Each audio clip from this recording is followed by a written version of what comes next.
So I'm pretty sure I got all the bolts out for the bell housing. There's two over here that were not exactly easy to get to. Then there was one right behind the intake manifold that was also not easy to get to. I ended up having to take out part of the wiring harness and the battery to get to it. But thank God they're not very tight. Otherwise, I don't know how I would have got that out of there. Probably been up there all day just getting that one bolt out. But I'm pretty sure this will be it.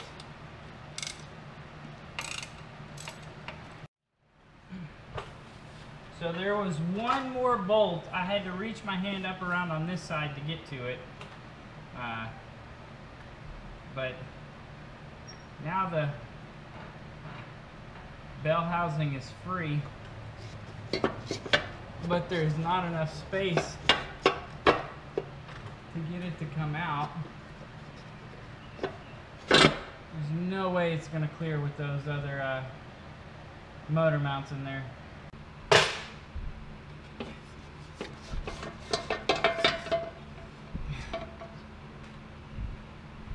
Finally.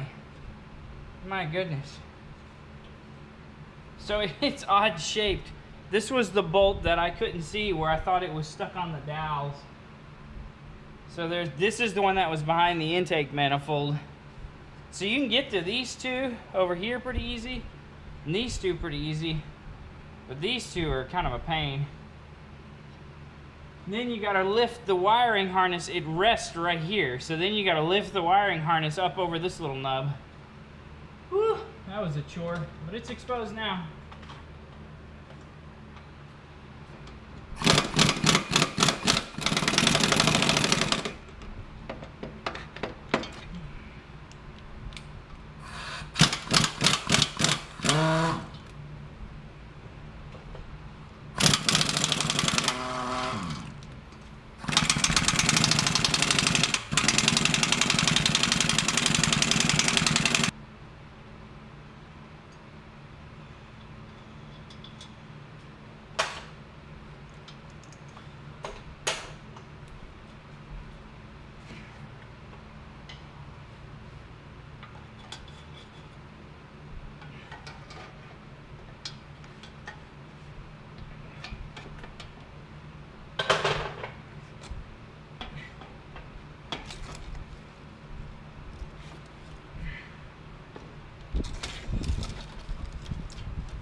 Now, you were just falling off. There we go.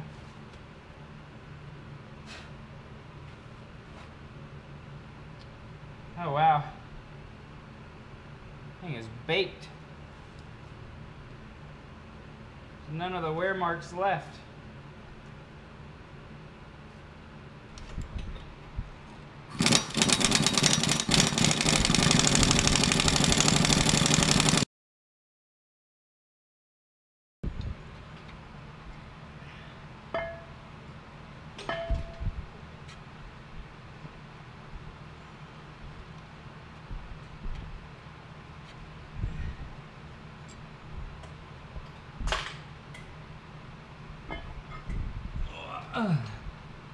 You guys, a good look at the old clutch. So here's the friction material, and there's absolutely no wear grooves whatsoever. There's a little bit of wear grooves on this side, but not really anything major. At least it's not like flaking off into pieces. Here's the flywheel. Look at all the dust. I mean, it was just crazy, but look at how heat spotted it is. And I'm pretty good at driving my car without like riding the clutch or anything. But that flywheel weighs a ton. And then here's the other side, the other friction surface. It's pretty baked too. No, just a little tiny bit of the uneven surface left right there, and it's also fairly rusted. And these little springs right here they're tiny. The other one, they're a lot more beefy.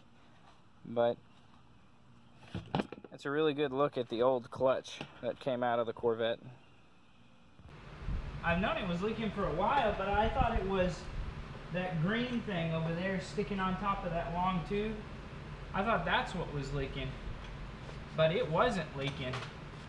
Something else in here is. Maybe it's the rear main seal. I don't know.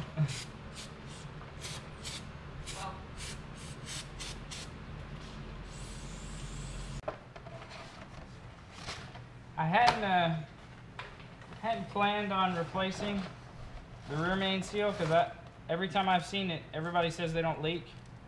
Well, it looked like mine was leaking, so I ran to AutoZone and they actually had a Felpro kit for a rear main seal and timing or rear gasket.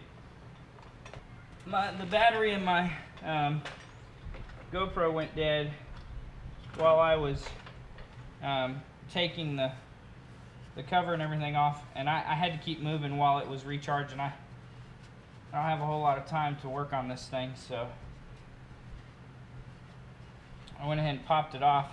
And I will say what was probably causing it to leak was there was a bolt right here, and a bolt right here, and they were both loose. They were finger tight.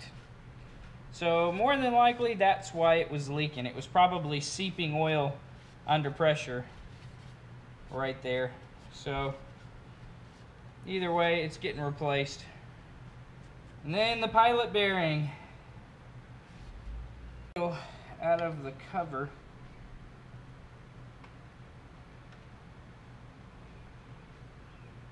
And there are these three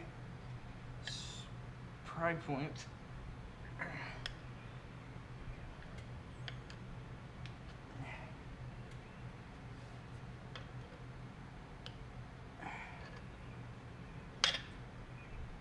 There we go.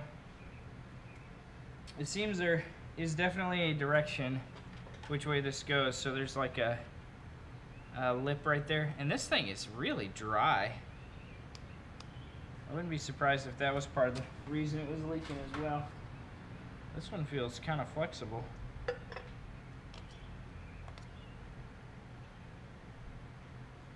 Yeah. So there's the lip. It goes toward the inside. So I got everything cleaned up and put back in there. There's actually two ways this seal can go. There's like these cross hatches, and then on this side there's not. Well, I took mine off with the cross hatches or whatever toward the block, so I put it back on that way. The other thing I did was I tightened these two bolts to pull that thing down first, and then well, I got all the bolts started, and then I tightened that thing down to pull it down against the oil pan. Now I'm going through, and now I'm going through to tighten everything down. I gotta look up the torque specs on this. That's where I'm at right now.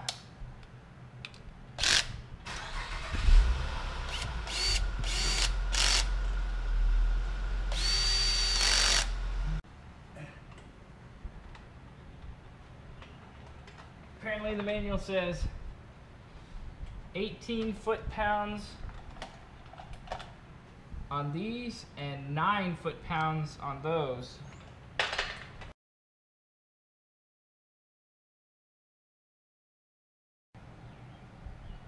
So I saw this trick to get a bearing out.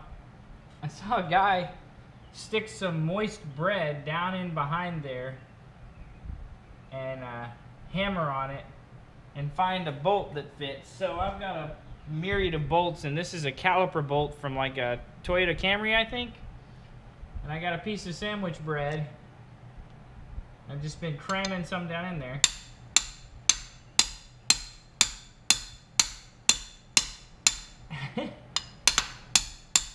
and the bearing is just about to pop out. So far it's taken me half a hoagie roll. Just mashing it up a little bit and cramming it down in there. And as that cavity fills up, this bread is actually a little bit moist. You can't compress a liquid, so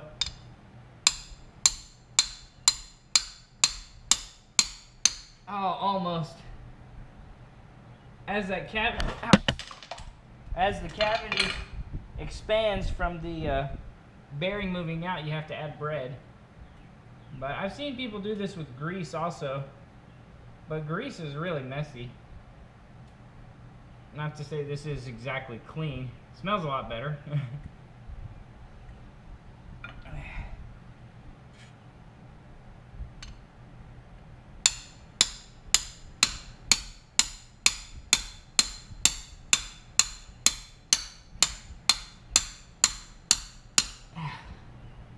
Maybe a little bit more.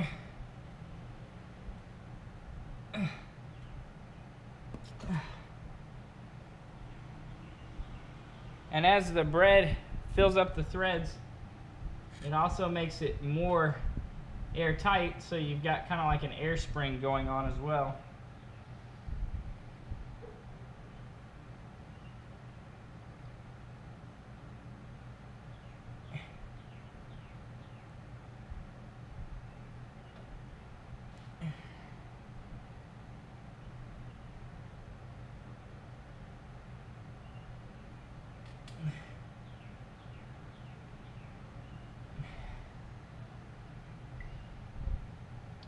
The key is how do you... Oh, there goes. The key is how do you get your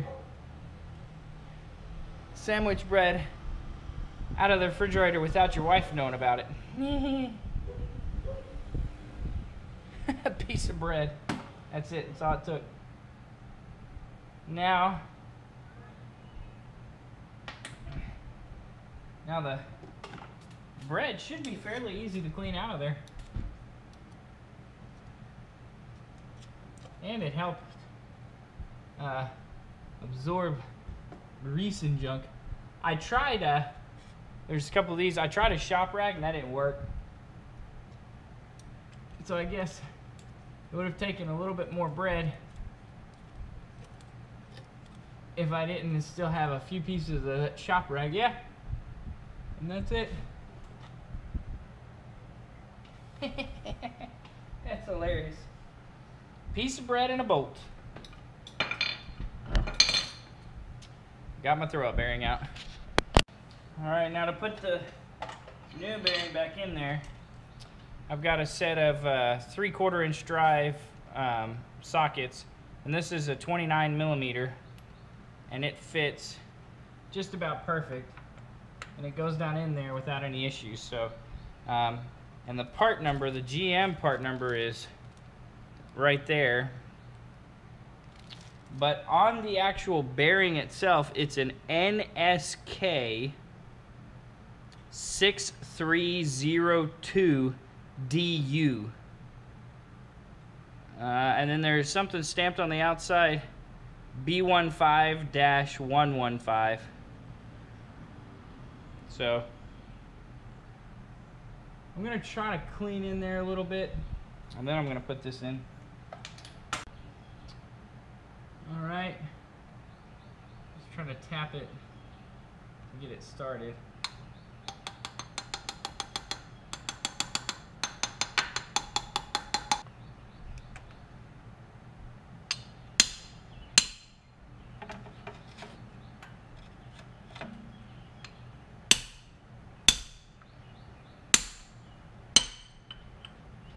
Or it looks crooked, but I guess it can't be.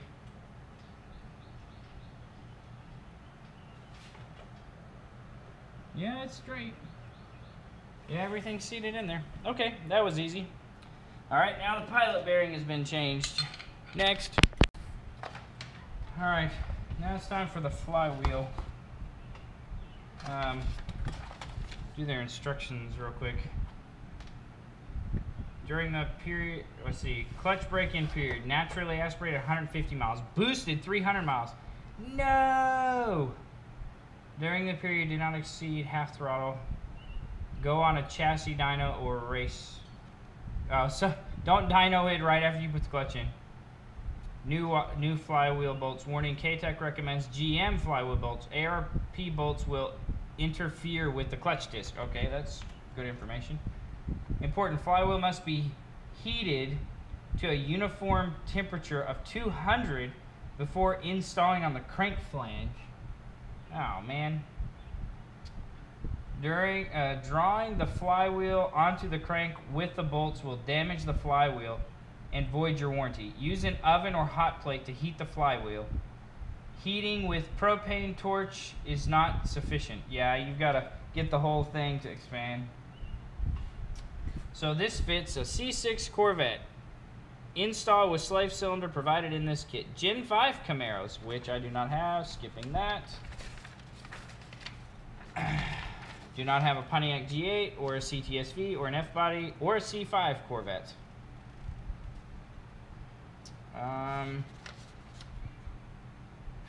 C6 has the easiest. Just use the slave cylinder that came with the kit, which I've already installed. Flywheel torque specs. Tighten the flywheel bolt at a first pass in sequence to 20 Newton meters, 50 Newton meters, and then 100 Newton meters. Pressure plate torque. Do not use air tools to install this, okay? Finger tighten bolts, blah, blah, blah. Oh, man, it's going to take a minute, so, okay. I guess it's a good thing the wife is away right now running errands, because if she sees me sticking this in the oven, she will have a conniption. But you gotta do what you gotta do. I wonder if I got lucky and it just will slide up there. I think I want to test it before I risk my wife giving me the cold shoulder for a few nights, because this needs to go in the oven. What? That just slips on there.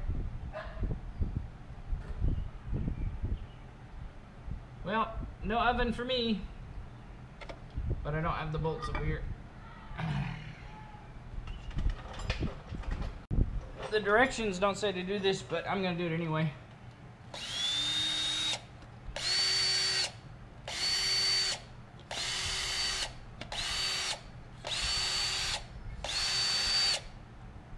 Just clean the threads out with a nylon brush.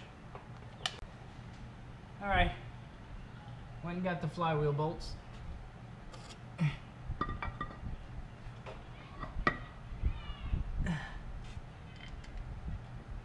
Okay, got the threads all cleaned up and have a nice healthy amount of red Loctite on them. Oddly enough, the instructions from K-Tech don't say anything about Loctite. They came off with Loctite. It's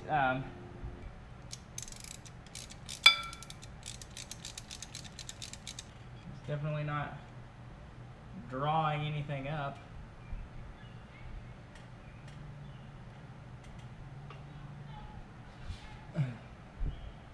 And that's as flat as it's gonna get. I guess for certain cars, it is a press fit. Not for this one apparently. 20 Newton meters is just hand tight, basically. 50 Newton meters is going to require a little muscle and some way to immobilize the crank.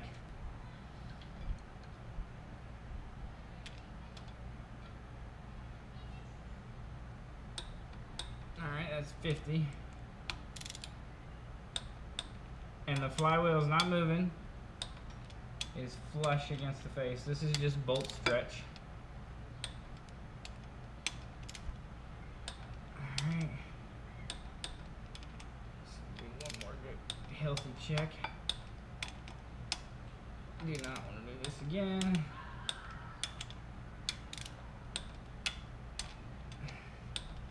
All right.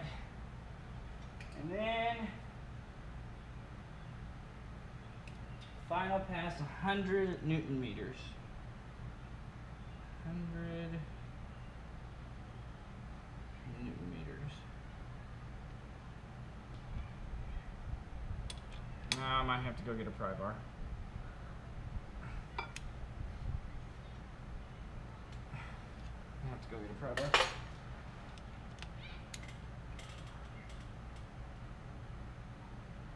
Oh, good grief. Okay, there we go. Whew. That moment when you're afraid something's gonna break.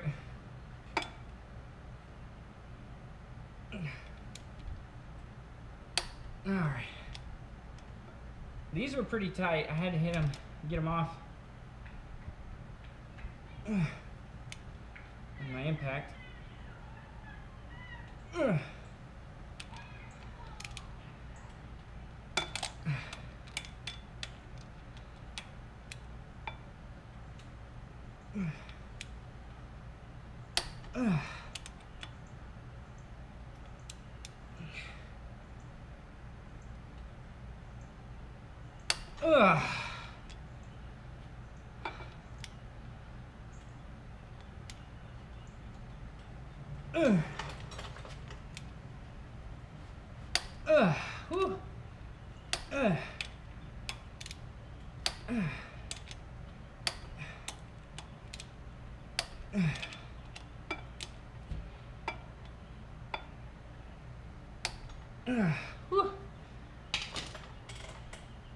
Flywheel installed.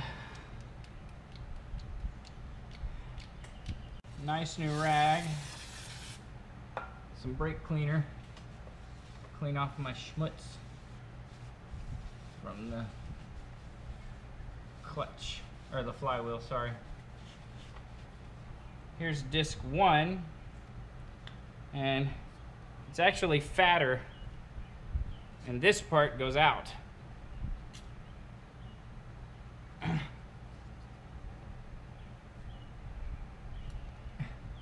Like that. And the bolts that they gave you are not flywheel bolts. They're the bolts that go in here, because I'm retarded. So, forgive me. I'm also going to clean off schmutz from the clutch. The other friction surface. And I will say, this joker is heavy.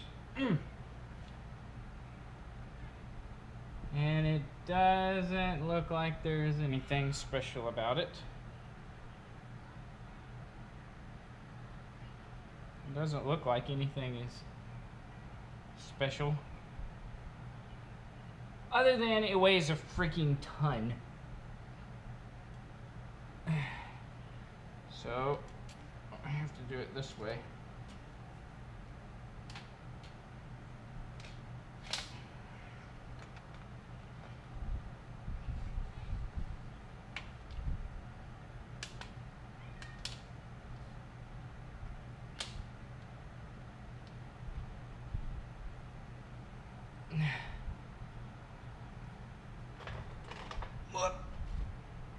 Oh my gosh, this thing is no joke. Thank God there's dowels on the flywheel.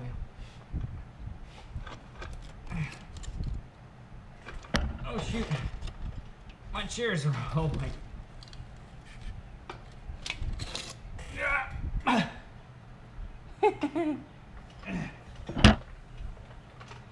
All right.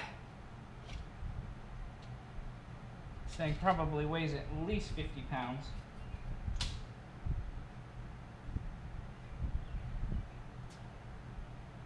I'm not exactly sure how I'm going to do this.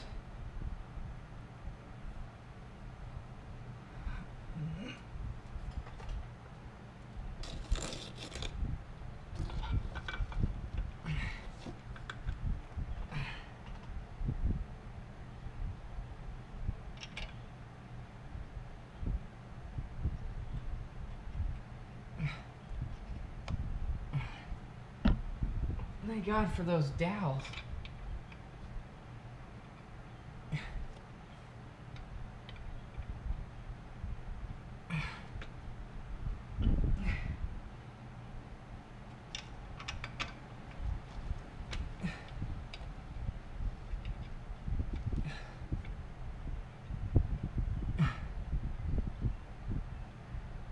That bell housing is gonna be fun to put back up here. Seeing as how this is a taller clutch.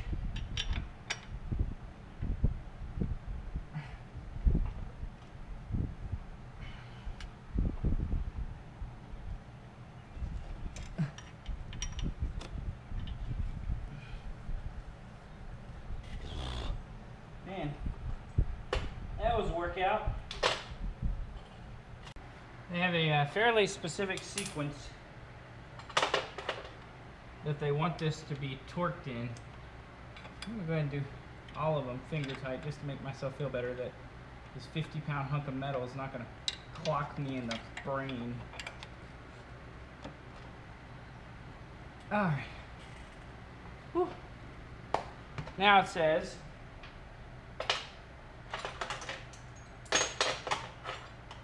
to turn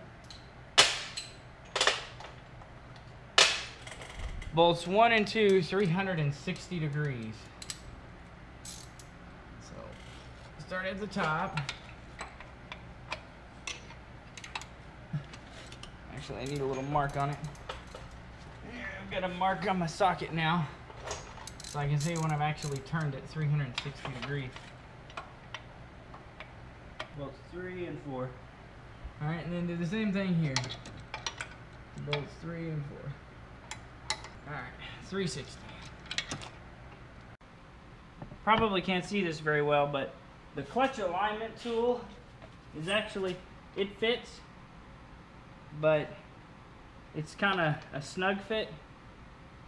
So before I go to torquing things down and putting the bell housing on and stuff like that, I'm gonna slide the torque tube up in there to make sure I can get a good mate, and then I'm gonna put the bell housing back on it. So I got the flywheel in there, got the clutch in there, and then I also took the torque tube and slid it up in there, and everything aligned perfectly. Everything was fine. I didn't put the bell housing on, I just left the clutch and everything bare, slid the torque tube in there and braced it by my stand right there, and everything slid in there, everything measured fine. And then I ran out of time, and we went and did some stuff, and I came back the next day, actually today, whenever I came out here this morning to start working on it again, I saw an oil drip. It's like, what the heck, I haven't even had the car running, why is there an oil drip? And the oil drip was coming from right there where I've got that RTV. Where the corners of the, I don't know, the cam cover, the rear cover, and the oil pan meet, which is just stupid design, it was dripping on both sides. There's still oil kind of dripping down from the cam. So what I did was I took the clutch, took the flywheel off again, and then I took the cover off and cleaned everything as good as I possibly could with a little razor, a little tiny screwdriver, got all the little things of dirt out, and then put a little bead of RTV around the bottom of the oil pan on the other side. So there's like an orange gasket, and then I put the RTV behind the orange gasket, and then I put a bunch of it in the corners right there. Well, not a bunch, but I just put it in the corners to cover up the vertical gasket and the horizontal gasket, and then put the cover in there, cinched it down with the oil pan bolts, tightened everything, and then let it sit for about an hour. And I haven't seen any other oil drips. And I did the same thing right there on both sides. And it's actually been dripping right there for a little while. And I wonder if part of that is because of the boost, because it never did that. It was always clean underneath here. I guess over about the past year, it's developed a drip where whenever it sits for a few days, there'll be like a, I don't know, a oil drip on the ground about that big in the same spot, and my clutch fluid would be low. So I thought, well, maybe it's just the slave cylinder seals going bad. And I thought for sure that's what it was because it soaked the bell housing. I thought for sure that's what it was, and it wasn't. It was the rear seal / oil pan gasket. But I've got to replace the slave cylinder anyway with the new clutch. So hopefully I've got that fixed. So now I'm at the point where I've got the clutch and everything in there. I've got all these clutch bolts torqued, followed the K-Tech sequence. Now I've got to put the bell housing back up in there. And this time what I'm going to do is put the bell housing back up there and bolt it down, and with just a couple bolts, and then put the torque tube in to make sure everything aligns the way it's supposed to. And then we'll keep going from there. So I cleaned out the bell housing. You could write your name in the gooey, smoochy stuff in there. So I got some brake cleaner, scrubbed it, cleaned it out inside and out. That'll give me a good indication if something is leaking again. I also cleaned right here really good. And here's something to note. I could not get this bell housing in there with the Henson motor mounts. I actually had to take the Henson mounts out, put the old motor mounts back in, and drop the cradle about a ½ an inch to get the bell housing to slide over the clutch, because this clutch is thicker. It's about an inch thicker, which is what, you know, the shorter, what do you call it, the shorter slave cylinder.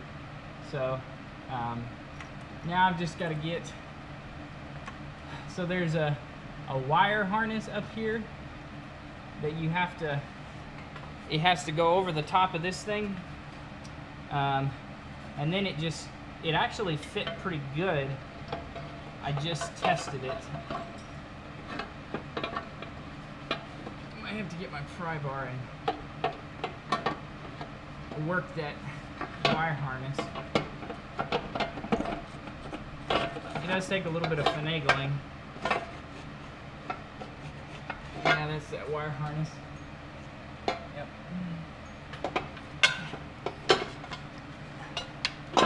There we go.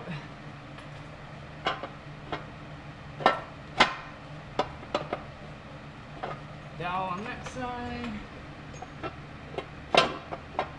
Dowel on that side. There we go. Put a couple bolts in it. Hold it in place. I also had to take the starter out to really get a good look at what was going on, because the drip was all the way down here. Like, what the heck? I just put a new gasket on that. With the old motor mounts in there, I've actually got a clean shot.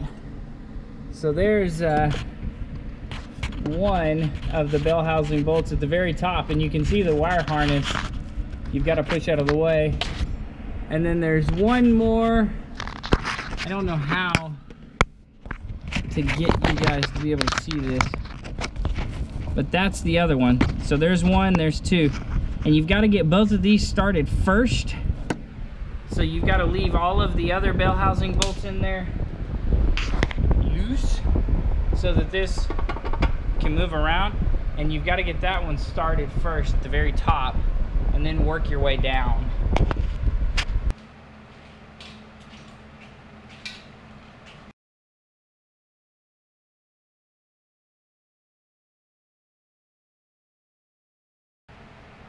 Well, everything aligns, everything fits, and I didn't have to put any stress on it at all.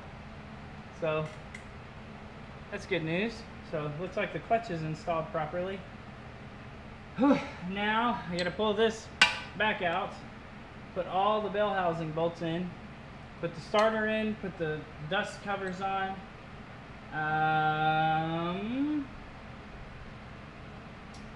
And I think I'll be ready to move on to the gas tank.